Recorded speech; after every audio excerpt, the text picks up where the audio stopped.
12 coming to the tree where they strung up a man.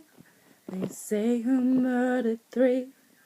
Strange things did happen here, no stranger would it be if we met at midnight in the hanging tree. So, in case you couldn't work it out from me singing in the hanging tree, I went to see Mockingjay Part 1 yesterday, which I thought was absolutely incredible. It was amazing, it was brilliant, it was true to the book, but there were a couple of things I had an issue with. So thing number 1 was kind of big, and the first thing I had a problem with was the fact that Effie was even in the movie. Like, in the book, we have no idea what's happened to Effie.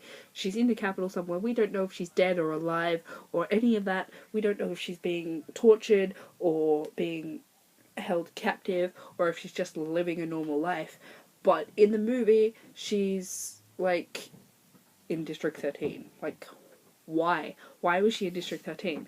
And they justified it by saying that nobody could replace her as Katniss's whatever it was. But it was like, they managed without her in the book, so why did it make a difference in the movie? The next thing that I didn't like was the fact that taking Katniss back to District 12 was presented as Plutarch's idea, whereas in the book it was Katniss saying, no, I need to see District 12 before I agree to anything. I'm not even going to consider it until you have taken me to see my home. But in the movie it was like Plutarch was like, no, let's take her to see her home and then maybe she'll agree.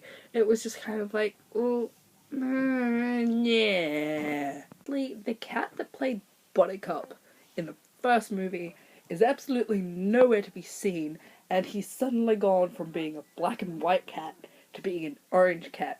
Don't shoot me, but I can't remember exactly what colour he was in the book, but I feel like regardless of that, he should have been kept the same colour for the movies, so for the people who don't read books, there is some level of consistency, so they actually know who the cat is.